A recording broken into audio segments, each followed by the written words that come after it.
Welcome to the show. I'm John DeBona, and I'm glad you're here. This is where we cut through the noise and break down what's happening in our country.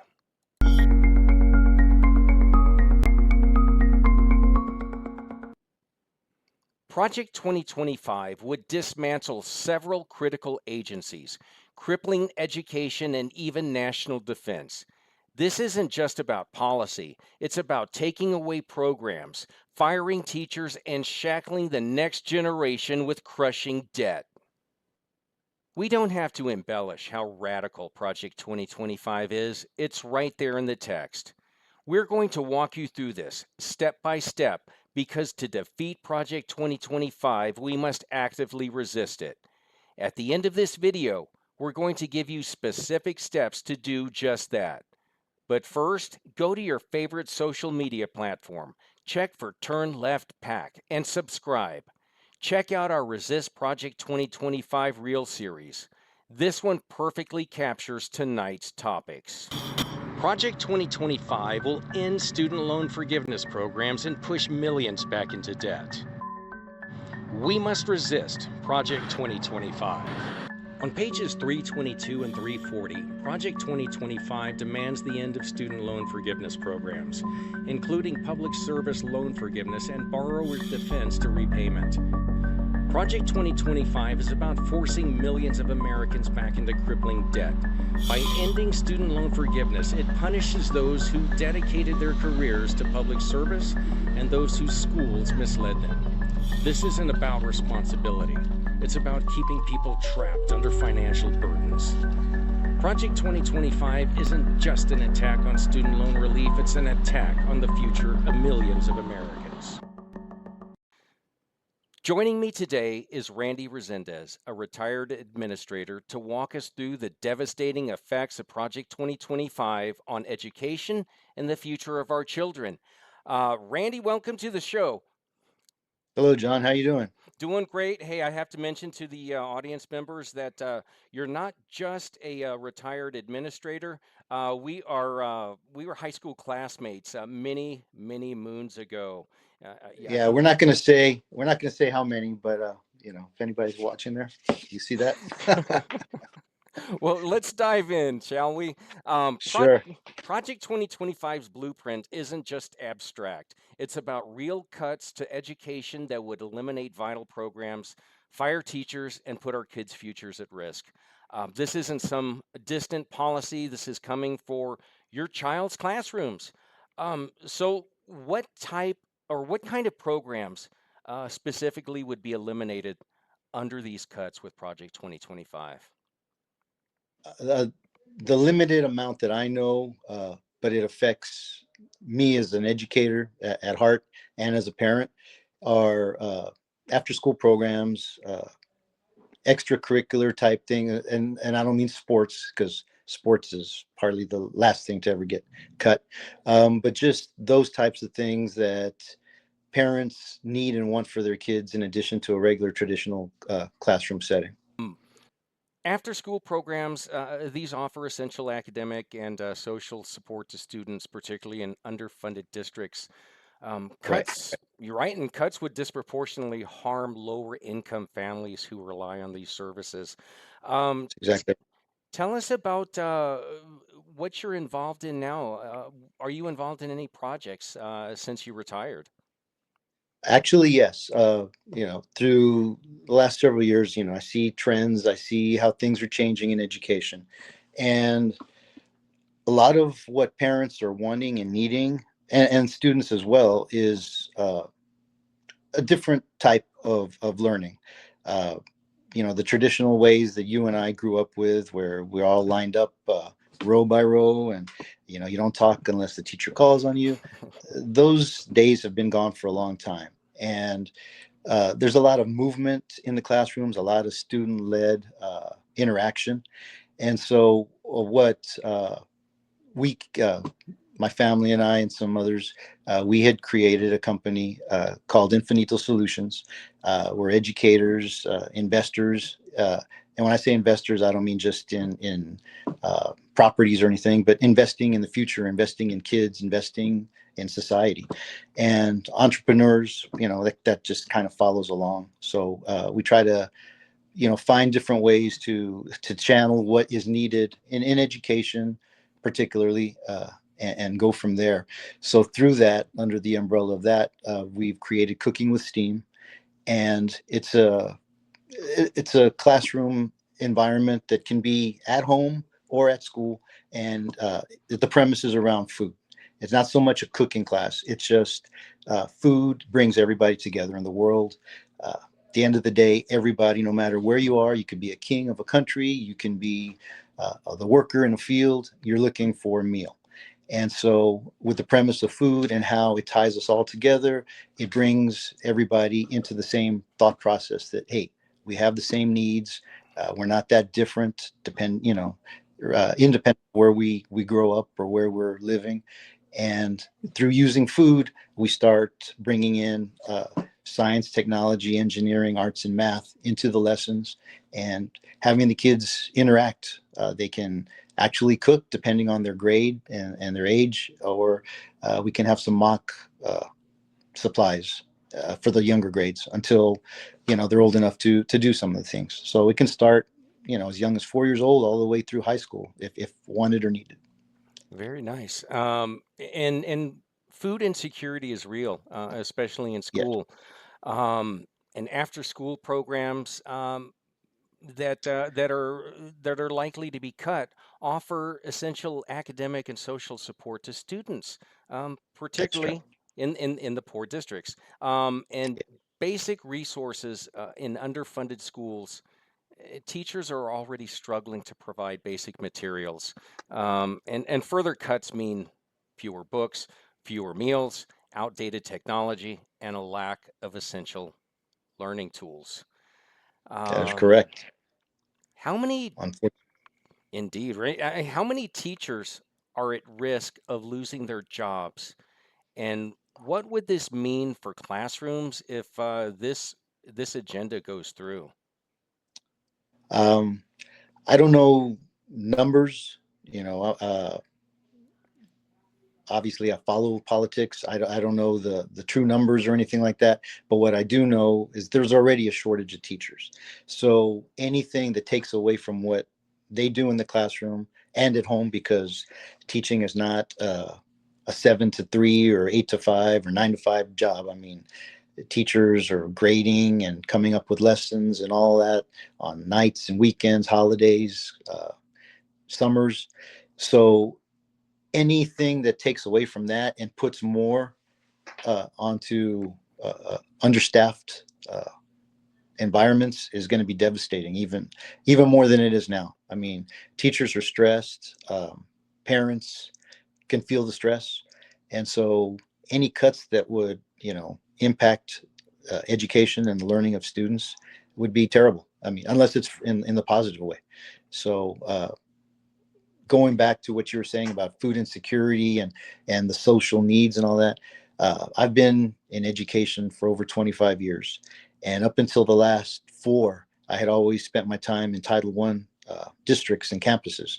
So I can definitely see, the different sides of the spectrum. Title One schools, students that rely on the meals that they get in school, the social interaction during the day and after school is profoundly different than what you'll find in an upper scale environment.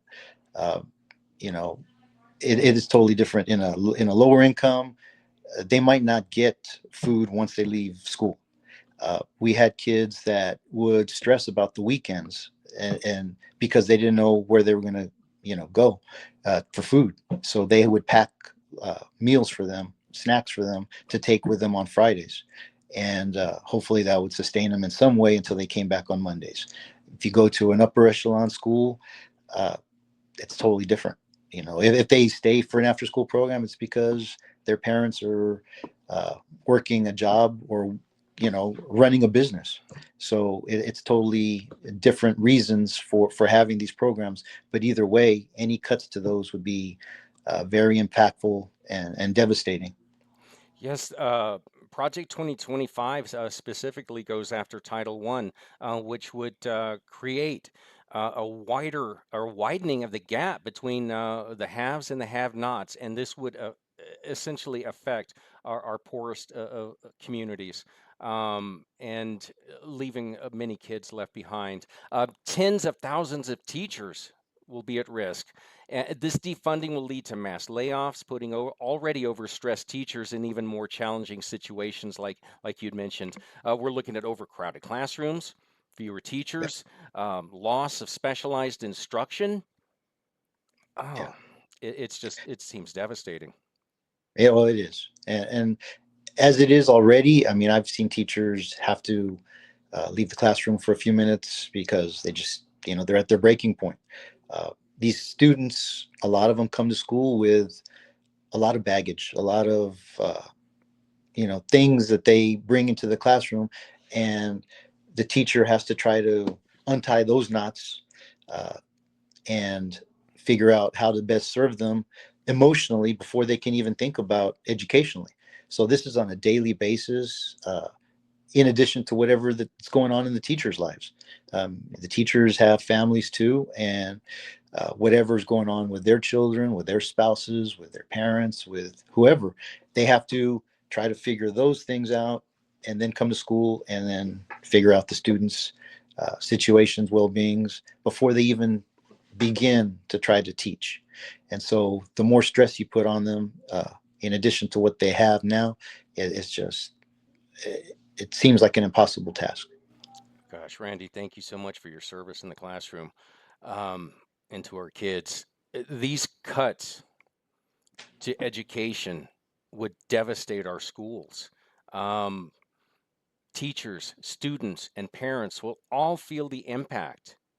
Now, after the break, we'll talk about what eliminating student loans could do to reshape the future for millions of Americans. When I ran for Congress, we flipped more Trump voters blue than any other congressional race in the country. We did this by calling out the GOP's lies and speaking truth against their $1 million attack ads. I've now partnered with Turn Left, and we're taking the fight to the extremists like Marge the Trainwreck Green, Ted Cruz, and Josh Hawley, to name a few. And I'm asking each and every one of you all to donate $25 today to the group that is absolutely helping to send these jackaloons packing. It's time to speak truth to power and turn left.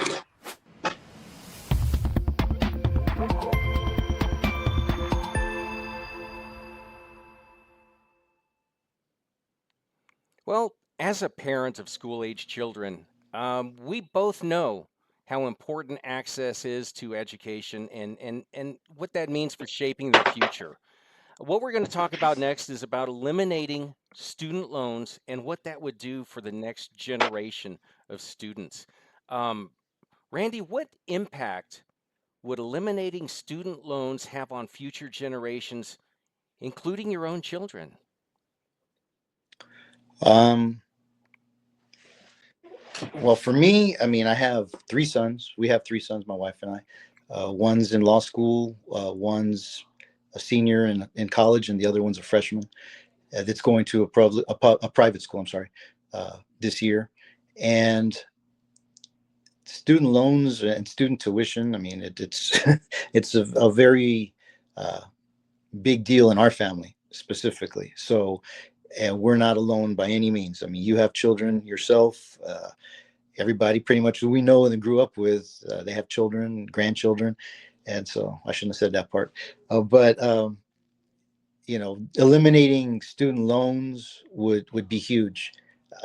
I don't know where the money would come from. That's beyond my my level of expertise or knowledge or any of that. But just from a personal standpoint, if somebody said, you know what, your kids don't have to pay back student loans, that would be obviously a gift. Yeah, without Right, the right, burden of those loans, they could graduate and focus on their careers and buying homes and contributing to the economy instead of right. worrying about paying back this debt. Yeah. I mean, there's a lot of students that I know from friends that growing up, and they've gone to public schools, and our kids went to public schools for the most part. And once they get to college, they talk about where they want to go when they're 10, 12 years old, and their dream is to go to UT or Harvard, wherever it is. And then they get to that level, that age where they have to make the decision. And a lot of what they decide on is based on finances, economics. Um, and so it kind of crushes some of their dreams because they had all these, you know, ideas and ideals growing up. And then the harsh reality is, well, I got to stay close to home. I got to go to state school, or I got to go here and there, or go to a 2 year college because I have to work for a little bit, try to save up, and then see where, my future lies. And so it is very impactful. What do you think the long-term effects would be if student loan forgiveness would have on as a whole? Let me say that again. What long-term effects would student loan forgiveness have on society as a whole? There'd be a lot less pressure on people, obviously. Pressure, I mean, brings everybody down, and it's usually financial pressure. Um, Again, I don't know where the money, how it would work, we'd have to revamp the whole education system, I think, for that to happen. And uh, I think the education system needs to be reworked to begin with, just to uh, help teachers, for one, because they're the ones impacting all the students from a very early age. Um, but if you had a society or whatever where you didn't have to worry about that financial stress part of your life, it would free people up. I mean, my sister-in-law, it took her forever to finish paying off her student loans. Um, and she worked, she still does work very hard. And she's not the only one. I mean, there's countless people that we know that, you get into your 40s and you're still paying student loans off, in Indeed. addition to trying to raise a family, buy a house, have cars, your kids start driving. So you have all these mounds of debt still on your plate that it's disheartening. It absolutely is. If we were able to eliminate student debt, this would not only boost economic growth for people who are burdened by debt because they'd be able to invest in homes and in their economy. It would also level the playing field, foster innovation. Without student debt, graduates could take on more risk and pursue careers in fields that they're passionate about. There's so much talent trapped in poverty. That's true.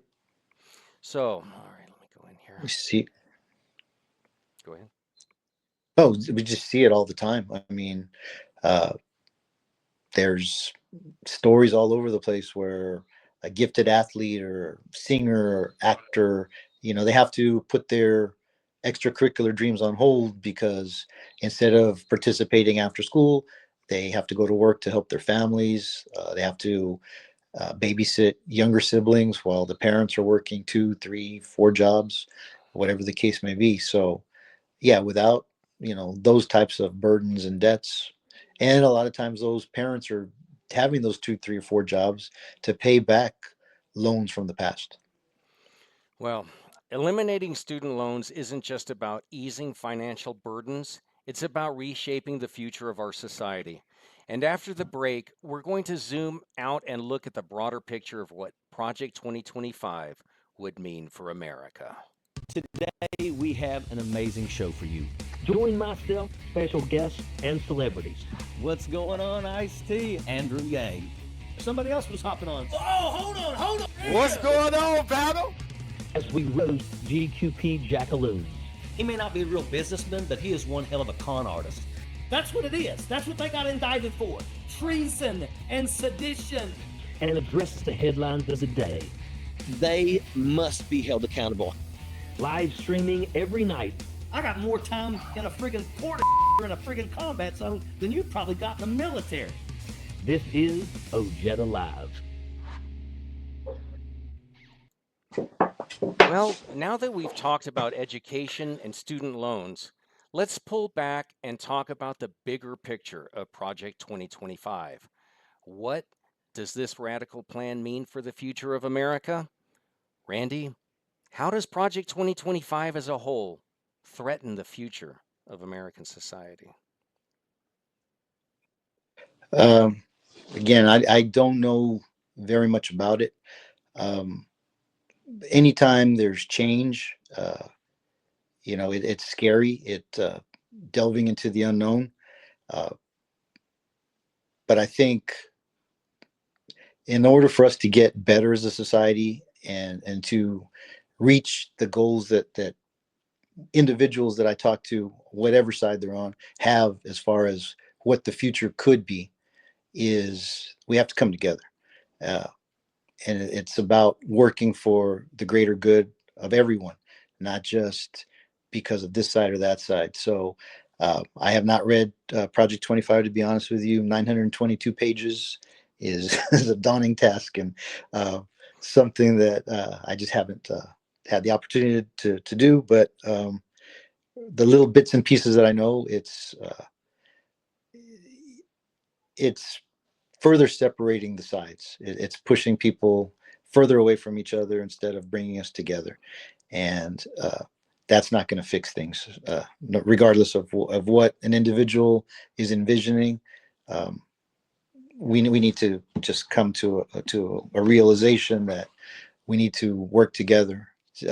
Our kids' futures are at stake, and we need to work for our future and the betterment of it. Absolutely.